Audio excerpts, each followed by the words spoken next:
ऐसा एक ऐसी चीज है जिसे भिखारी से लेकर अरबपति तक हर कोई पाना चाहता है। ये सिर्फ कागज का टुकड़ा नहीं है, बल्कि अपने आप में एक नशा है। पैसा एक ऐसी भाषा है जिसे पीएचडी क्लर्क से लेकर अनपढ़ विधायक तक हर कोई समझता है। इसी पैसे ने जंगलों में रहने वाले इंसानों को बादलों को छूती इमारतों तक और हवा से भी तेज दौड़ने वाली गाड़ियों तक पहुंचा दिया है।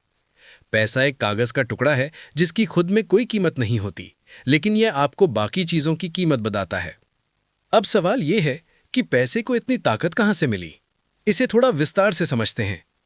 हजारों साल पहले इंसान लेन देन के लिए बार्टर सिस्टम का इस्तेमाल करता था। इसमें एक चीज खरीदने के लिए दूसरी चीज देनी पड़ती थी। जैसे अगर किसी के पास चावल है और उसे चीनी चाहिए, तो उसे ऐसा व्यक्ति ढूंढना पड़ेगा जिसके पास चीनी हो और उसे चावल चाहिए हो। ऐसी कई समस्याओं के कारण लोगों ने कुछ अलग सोचा और कमोडिटी मनी शुरू की। लोगों ने ऐसी चीजों को पैसा बनाना शुरू किया जो सभी के लिए उपयोगी थीं, जैसे मवेशी, अनाज, तंबाकू और शराब के जरिए व्यापार होने लगा। लेकिन इसमें भी समस्या थी। ये तय करना मुश्किल था कि किस चीज की असली कीमत क्या है, और समय के साथ ये चीजें खराब भी हो जाती थीं। जानवर मर जाते थे और अनाज सड़ जाता था। अब इंसान को ऐसी चीज चाहिए थी जो सार्वभौमिक हो, यानी यूनिवर्सल। तब सोने और चांदी के सिक्कों का इस्तेमाल शुरू हुआ। लेकिन इस दो पैरों वाले प्राणी को इसमें भी समस्या हुई। भारी सोना साथ लेकर चलना मुश्किल था और चोरी का डर भी रहता था। त- तब कुछ सुनारों और व्यापारियों ने एक समाधान निकाला। उन्होंने लोगों से कहा, आप अपना सोना हमारे पास सुरक्षित रख दीजिए, हम इसे संभाल कर रखेंगे। इसके बदले में सुनार एक कागज का टुकड़ा देते थे जिस पर लिखा होता था कि आपका इतना सोना हमारे पास जमा है। इसे IOU कहा जाता था, मतलब मैं आपका कर्जदार हूं। इस कागज को दिखाकर लोग कभी भी अपना सोना वापस ले सकते थे। लोगों को यह विचार बहुत पसंद आया और वे अपना सोना उनके पास रखने लगे।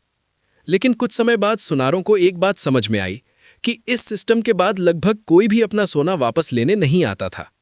लोग उसी रसीद के जरिए लेन देन करने लगे, क्योंकि सबको भरोसा था कि रसीद है मतलब सोना जरूर होगा।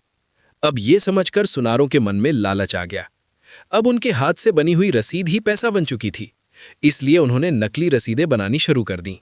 उनके पास सोना नहीं होता था, फिर भी वे ज्यादा रसीदें बना देते थे। यहीं से दुनिया का सबसे बड़ा कानूनी घोटाला शुरू हुआ, जो आज भी जारी है। वो सोना सुरक्षित रखने की दुकान दुनिया का पहला बैंक थी, और वो रसीद दुनिया की पहली करेंसी यानी नोट थी। अगर मैं आपसे पूछूं कि बैंक कैसे काम करता है, तो आप कहेंगे, हम जो पैसा बैंक में जमा करते हैं, बैंक वही पैसा दूसरों को लोन देता है और उस पर ब्याज लेकर कमाई करता है।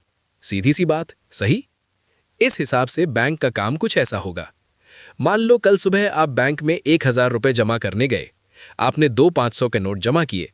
बैंक क्या करेगा? नियम के अनुसार 10% कैश रिजर्व रखेगा और बाकी 900 रुपए किसी को लोन दे देगा। अगर बैंक उस लोन पर सालाना 12% ब्याज लेता है और आपको 4% ब्याज देता है, तो बाकी 8% बैंक का मुनाफा हो गया। दुनिया के लगभग सभी कमर्शियल बैंक इसी मूल सिद्धांत पर काम करते हैं। लेकिन बैंक सिर्फ ऐसे ही पैसा नहीं कमाते। इसके पीछे एक बड़ा खेल है जिसे ज्यादातर लोग नहीं जानते। और वो खेल ये